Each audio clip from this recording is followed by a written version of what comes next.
Today we're exploring one of the most remarkable sacred spaces in China, the breathtaking Temple of Heaven in Beijing.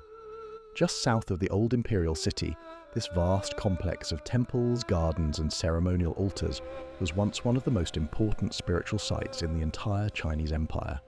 For centuries, it was here that the emperors of the Ming dynasty and later the Qing dynasty came to pray for something absolutely vital to their rule: good harvests.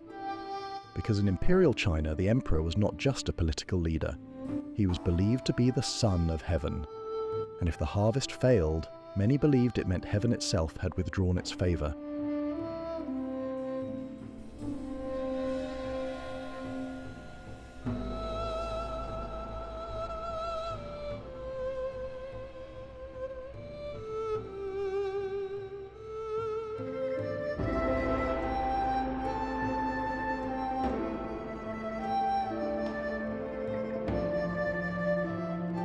Construction of the Temple of Heaven began in 1406, during the reign of the powerful Yongle Emperor, the same ruler who ordered the building of the nearby Forbidden City. Completed in 1420, the temple complex was designed with extraordinary symbolic precision. Nearly every detail reflects ancient Chinese cosmology, the belief that harmony between heaven, earth and the emperor was essential for the balance of the world. Even the layout reflects this philosophy. Traditional Chinese belief held that heaven was round and earth was square, and if you look closely at the design of the complex, you'll notice exactly that. Many of the temple buildings are circular, while the surrounding walls and courtyards are square, a physical representation of the universe itself. But this was not a public temple. For nearly 500 years, ordinary people were forbidden from entering. This sacred space belonged exclusively to the emperor and his court.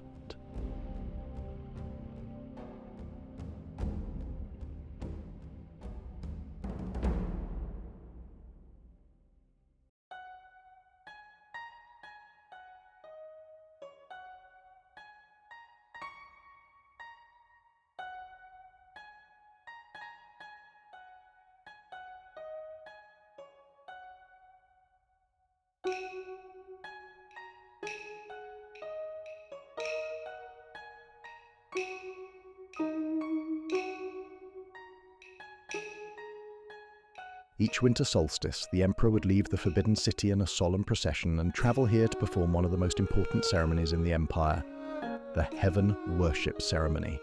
Thousands of officials, musicians, priests and attendants would accompany him. Animals would be sacrificed, incense would fill the air, and the emperor himself would pray to heaven for a year of good weather and abundant crops. The fate of millions of people rested on the success of this ritual.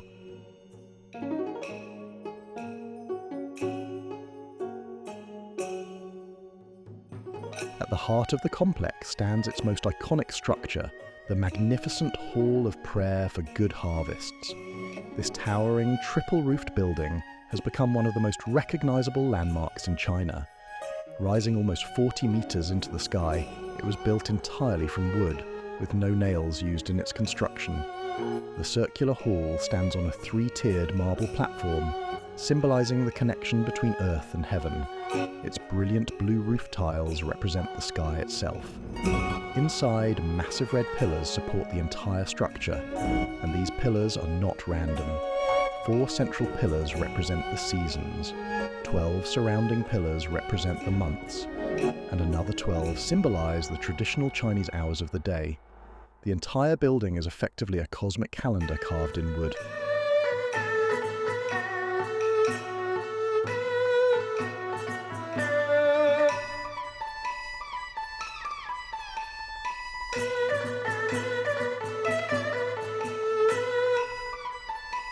But the emperor's rituals did not begin here.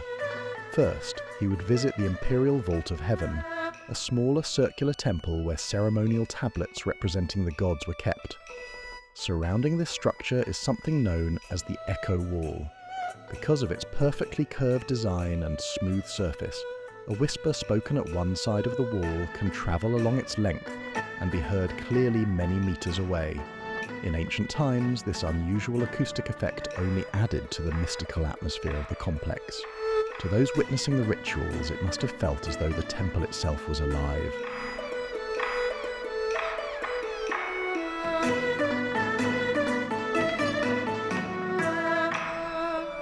Nearby lies one of the most fascinating structures in the entire complex, the circular mound altar. Unlike the temples, this altar stands completely open to the sky. After all, it was here that the emperor communicated directly with heaven. The altar is built from white marble in 3 perfectly symmetrical tiers. Each level contains carefully arranged stone slabs that follow a very specific numerical pattern. The number 9 appears again and again throughout the design. 9 was considered the most powerful number in Imperial China, a symbol of the emperor and of supreme authority. Stand in the center of the altar on the heavenly heartstone, and you'll notice something remarkable. Your voice echoes powerfully back to you. This effect was no accident. It was designed to amplify the emperor's prayers as they rose toward heaven itself.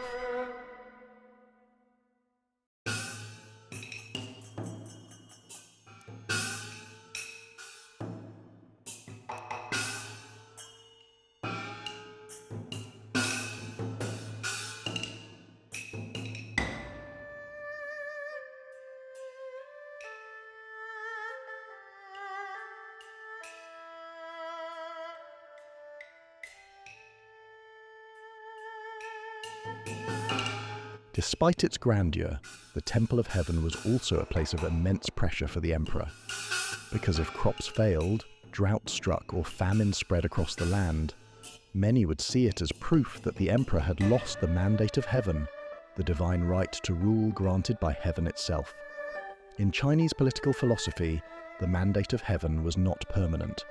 If an emperor ruled badly, heaven could withdraw its support, and rebellion could be justified. That made these rituals far more than symbolic. They were essential to maintaining the legitimacy of the entire empire.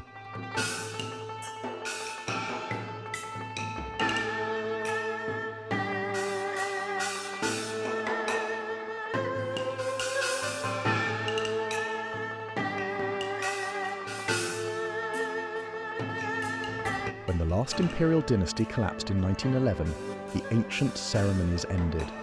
The temple complex was eventually opened to the public and transformed into a park. Today, instead of imperial processions, you'll find something very different here. Local residents practicing Tai Chi beneath the cypress trees, groups singing traditional songs, people flying kites or playing cards in the shade. In many ways, the Temple of Heaven has become a living cultural space, where modern Beijing connects quietly with its imperial past.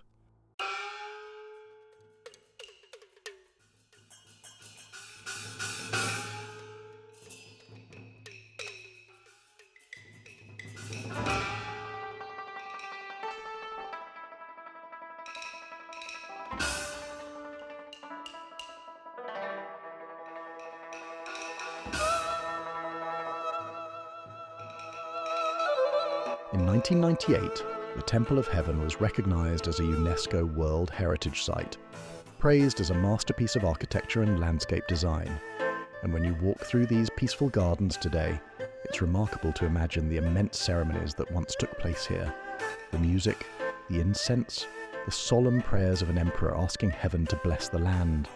For centuries, the fate of an entire empire echoed within these walls. And even now, standing beneath the deep blue roofs of the Hall of Prayer for Good Harvests, you can still feel something of that ancient connection between earth and heaven.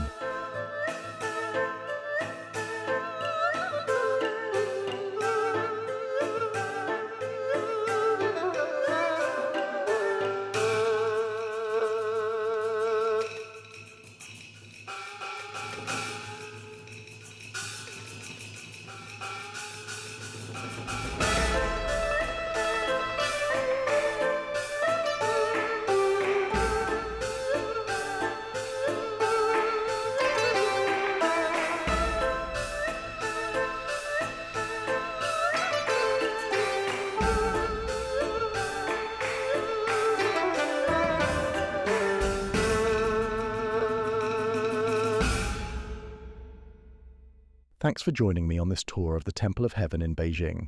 If you enjoy exploring historic places like this, don't forget to subscribe to McBrowser for more journeys through history around the world, and I'll see you in the next one.